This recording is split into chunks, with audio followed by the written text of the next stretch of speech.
بسم اللہ الرحمن الرحیم۔ پورے قرآن کا میسج تقویٰ ہے، لیکن بطور خاص جس انداز سے تقویٰ کی اہمیت سورہ احزاب میں آئی ہے، اللہ اکبر، آغاز سورہ کا ہوا یا ایھا النبی اتق اللہ، اے نبی اللہ کے لیے تقویٰ اختیار کیجئے۔ اللہ اکبر، اللہ، کس کو حکم دیا جا رہا ہے؟ اس نبی کو جسے خود حق سبحانہ وتعالی نے سند دی ہے کہ وما ارسلناک الا رحمتا للعالمین، تمام عالمین کے لیے رحمت۔ اس نبی کو جس کو قرآن نے سند دی ہے انک لعلی خلق عظیم، آپ خلق عظیم کے درجے پہ فائز ہیں۔ جو خلق عظیم کے درجے پہ فائز ہے، جو رحمت عالم ہے، جو نبی مرسل ہے، جو خاتم النبیین ہے، جو کچھ نہیں ہے مگر رسول، وما محمد الا رسول، محمد کچھ نہیں ہے مگر رسول، اس رسول سے کہا جا رہا ہے یا ایھا النبی اتق اللہ، اے نبی اللہ کا تقوی اختیار کیجئے۔ عجب انداز ہے۔ اس کے بعد مومنین سے کہا جا رہا ہے یا ایھا الذین آمنوا اتقوا اللہ، اے ایمان لانے والو اللہ کے لیے تقوی اختیار کرو۔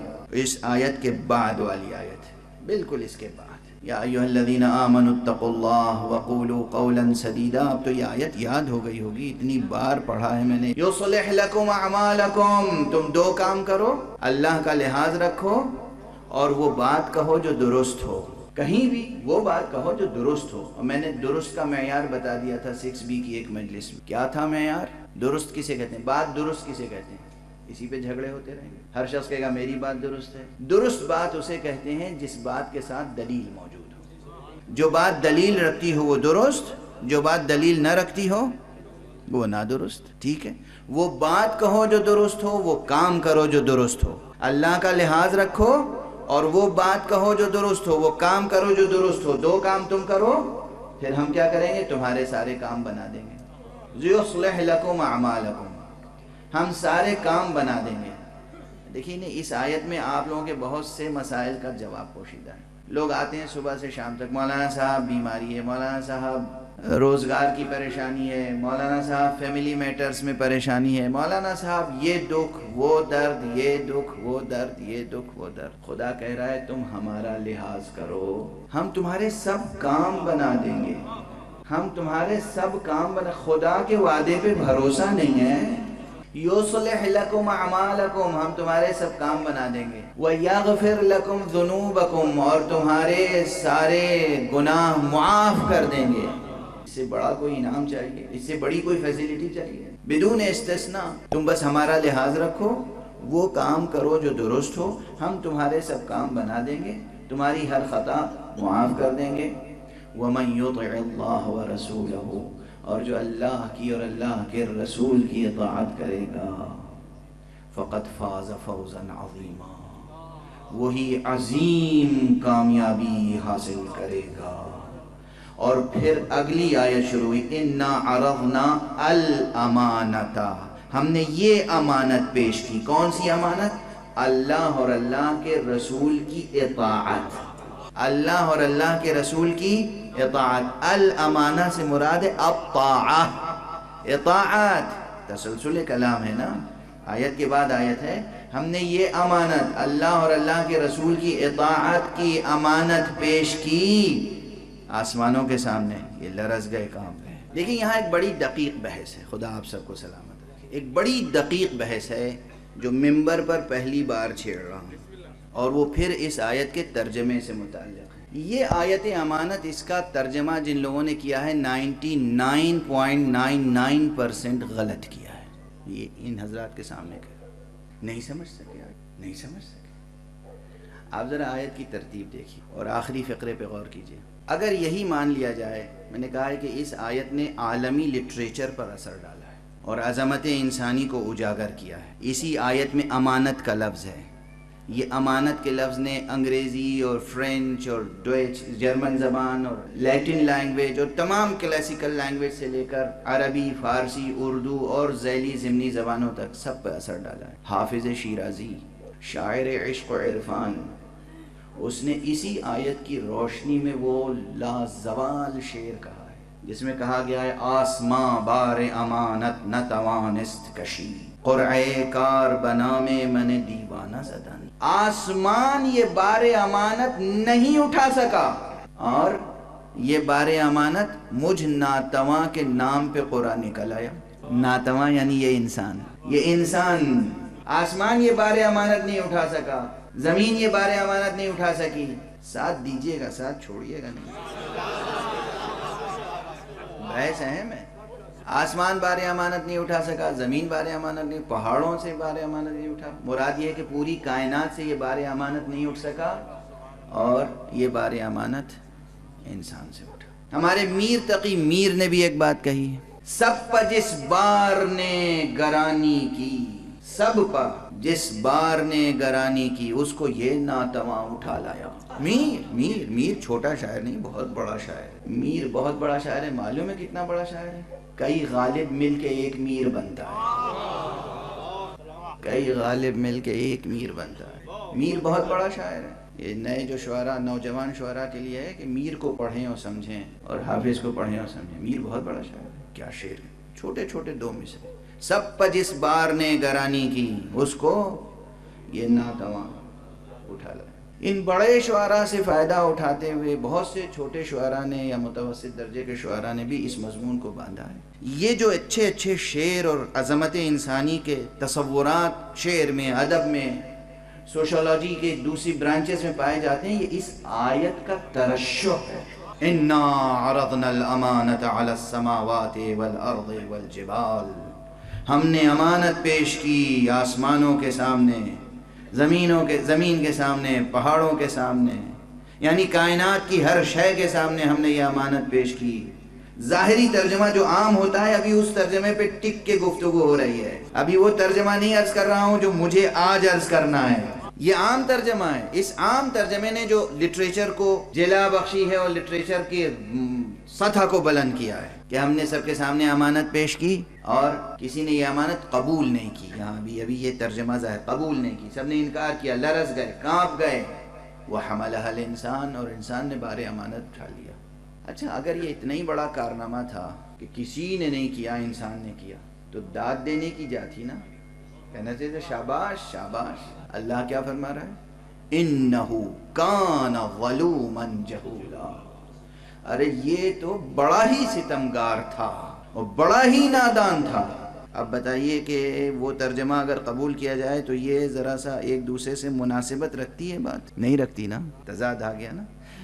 عام نقطہ نظر کی تقویت کے لیے پہلے میں نے تقریر کی تھی, آج نیا ترجمہ عرض کر, اور وہ بے بنیاد و بے اساس نہیں ہے. میرے پیش نظر ہمیشہ یہ بات رہتی ہے کہ من فسر القرآن برأیہ فَلْيَتَبَوَّأْ مَقْعَدَهُ مِنَ النَّارِ. جو قرآن مجید کی تفسیر اپنی رائے کے مطابق کرے, اس کا ٹھکانہ جہنم ہے. تحقیق کیجئے, یہ کئی جگہ حضرت کا ارشاد ہے, پیغمبر اکرم صلی اللہ علیہ وسلم.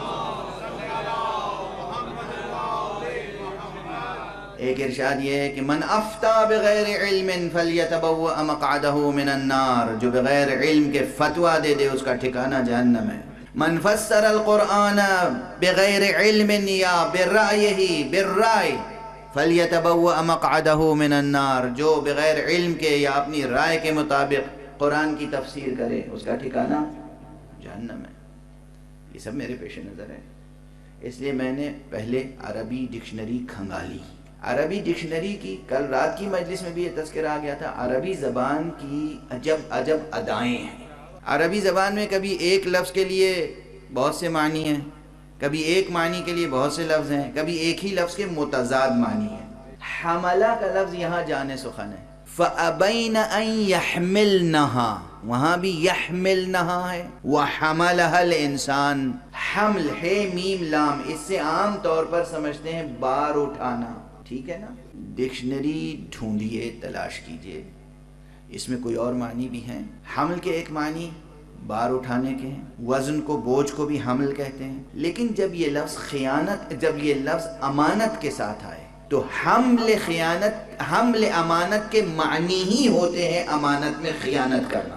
اسے کہتے ہیں محاورہ. اردو میں محاورے ہیں نہیں ہیں؟ اردو میں محاورے ہیں. بعض ڈکشنری میننگ دیکھ کے محاورے کا کوئی ترجمہ کر دے تو سر و سینہ پیٹنا پڑے گا. ایک ایک لفظ کے ڈکشنری میننگ دیکھیں اور آپ کسی محاورے کا ترجمہ کر دیں، بات بگڑ جائے گی. محاورہ ہوتا ہے، محاورے میں عموماً کنائے سے کنائے یا استعارے یا تشبیہ یا تمثیل سے کام چلتا ہے، مجاز سے کام چلتا ہے. جب امانت کے ساتھ لفظ حمل آئے عربی میں، کلاسیکل لٹریچر، جب حمل امانت کا ذکر ہو تو معنی ہوتے ہیں امانت میں خیانت کرنا. یہ پہلے معنی ذہن میں رکھ لیجئے.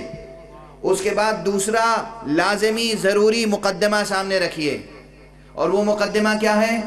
وہ مقدمہ کیا ہے؟ یاد رکھیے گا یہ فقرے. دین کا بنیادی فلسفہ، علم کلام، عرفان، فلسفہ، عقل عمومی، عقل بشری کیا کہتی ہے؟ اللہ سبحانہ و تعالیٰ کی اطاعت آسمان کر رہا ہے یا نہیں؟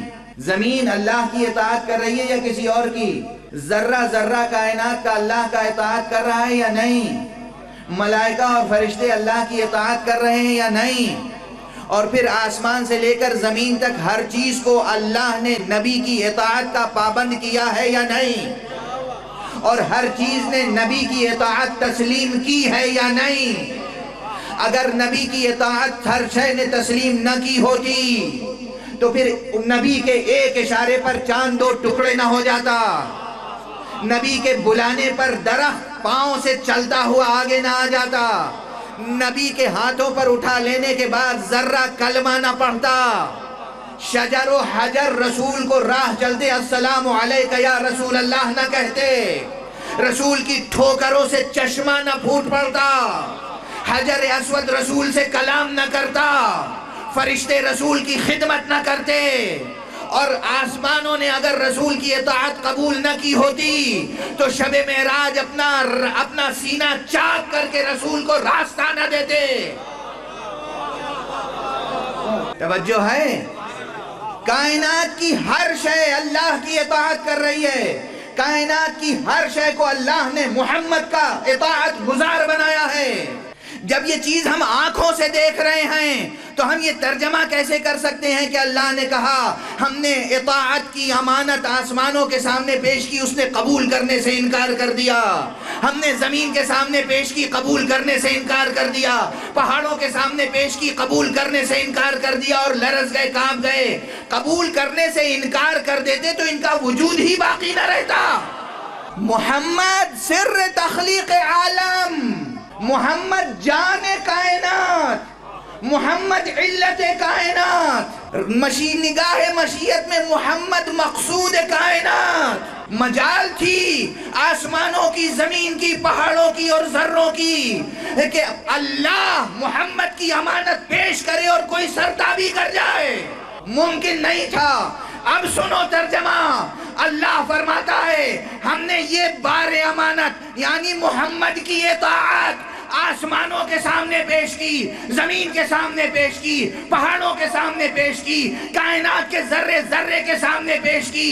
ہر شے نے بار امانت کو محسوس کیا، اس میں خیانت کرنے سے لرز گئے، کانپ گئے، امانت کا حق ادا کیا.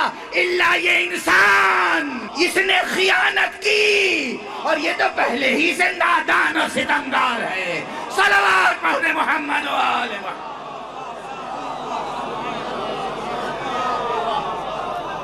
اللہ نے ہر ایک کے سامنے اللہ نے کہا دیکھو میں خدا ہوں، یہ محمد میرا رسول، میری اور اس کی اطاعت کرنی ہے. آسمانوں نے اطاعت قبول کر لی، زمین نے اطاعت قبول کر لی، پہاڑوں نے اطاعت قبول کر لی، کائنات کے ذرے ذرے نے اطاعت قبول کر لی اور اطاعت کا حق ادا کیا. اور حق ادا کر رہے ہیں، حق ادا کر رہے ہیں، حق ادا کر رہے ہیں. الا انسان. آج دیکھ لیجئے. اور حق کو معلوم تھا کہ یہ انسان، یہ تو جاہل بھی ہے، ستمگار بھی ہے، یہ جاہل بھی ہے اور مجرم بھی ہے، اس کے پاس جہل بھی ہے اور جرم بھی ہے. ظلوماً جرم، جہولا جہل، اس کے پاس جہل بھی ہے، جرم بھی ہے. یہ ظالم و نادان بھی ہے، ظالم بھی ہے، ستمگار بھی ہے، نادان بھی ہے. اچھا جب قرآن یہ گواہی دے دے، بس ٹھہر کے ایک بات سن لو ہم سے آج، اور پھر دعائیں دیتے رہنا. ایک بات جب قرآن کہہ رہا ہے کہ یہ انسان بڑا ہی ستمگار ہے اور بڑا ہی نادان، بڑا ہی ستمگار ہے اور بڑا ہی نادان، تو اب تم اس آیت کو سامنے رکھ کر محمد کو عام انسان نہ کہہ دینا، محمد کو نہ اپنے جیسا انسان کہہ سکتے ہو، نہ فی الاصل انسان کہہ سکتے ہو، یہ بشر نہیں مافوق بشر ہیں، انسان خلق نہیں ہوا تھا تب محمد خلق ہو چکا تھا، صلوات پڑھ دیں محمد و آل محمد۔ انسان ستمگار ہے، محمد معصوم، انسان جاہل ہے، محمد عالم، انسان کو اطاعت کا حکم دیا گیا ہے، محمد ہے مطاع، صلوات پڑھ دیں محمد و آل محمد۔ انسان مٹی سے پیدا ہوا ہے، محمد نور سے۔ اس آیت کے رہتے ہوئے محمد کو انسان نہ کہہ دینا اپنا جیسا۔ انسان وہ ہے جس نے اطاعت کی، امانت میں خیانت کی، محمد کی اطاعت، اللہ کی اطاعت، محمد کی اطاعت۔ اللہ نے سب سے کہا محمد میرا نبی ہے، سب نے مان لیا، نبی کی زبان سے کہلایا علی میرا وصی ہے، سب نے مان لیا مگر انسان۔ آسمانوں پہ لکھا ہے علی ولی اللہ، زمین پر لکھا ہے علی ولی اللہ، عرش پر لکھا ہے علی ولی اللہ، جنت کے دروازوں پہ لکھا ہے علی ولی اللہ، ذرے ذرے کے جگر پہ لکھا ہے علی ولی اللہ، نہیں مانتا تو انسان۔ سب نے امانت کو قبول کیا، امانت کو امانت سمجھا، امانت کا حق ادا کیا، امانت کا حق ادا کیا، امانت میں خیانت کرنے سے لرز گئے، کانپ گئے، امانت میں خیانت کرنے سے لرز گئے، کانپ گئے۔ وَحَمَلَهَا الْإِنسَانُ، اور انسان نے خیانت کر ڈالی۔ ہاں، تاریخ انسانی میں اگر کوئی نظر آتا ہے جس نے امانت میں خیانت نہ کی ہو تو وہ وہی ہو سکتا ہے کہ جس کے آغوش ولایت میں اللہ نے خود نبوت کو نازل کیا ہو۔ شان امانت داری دیکھنا ہو تو ابو طالب کو دیکھو۔ اگر ایسے انسان دیکھنے ہوں، استثنائی انسان، اولو العزم انسان، اولو العزم بشر، استثنائی انسان جنہوں نے کوئی خیانت نہیں کی، جیسی امانت ملی ویسی ہی پیش کی، ان انسانوں میں فہرست بناؤ گے تو آدم سے لے کر ایک بڑی لمبی نورانی فہرست ہے، لیکن اس فہرست کا خاتمہ ابو طالب ہے۔ اس فہرست میں ہاشم ہیں، عبد المطلب ہیں، عبداللہ ہیں، ابو طالب ہیں، آخری امانت دار ابو طالب ہے۔ صلوات پڑھ دیں محمد۔ آیت واضح ہو گئی، روشن ہوئی آیت۔ اب بتاؤ انہو کان ظلوما جہولا، درست ہے یا نہیں؟ اللہ محمد کی اطاعت کا حکم دے اور مسلمان انسان خیانت کرے، نادان ہے کہ نہیں؟ اللہ بار امانت اطاعت مصطفیٰ پیش کر رہا ہے، مصطفیٰ بار اطاعت رحمت عالم پیش کر رہا ہے، بار اطاعت خلق عظیم پیش کر رہا ہے، اور انسان اس میں خیانت کرے۔ انسان ستمگار ہے یا نہیں؟ انسان نادان ہے یا نہیں؟ یہ نادانی بھی ہے، یہ ستمگاری بھی ہے۔ بس گفتگو تمام۔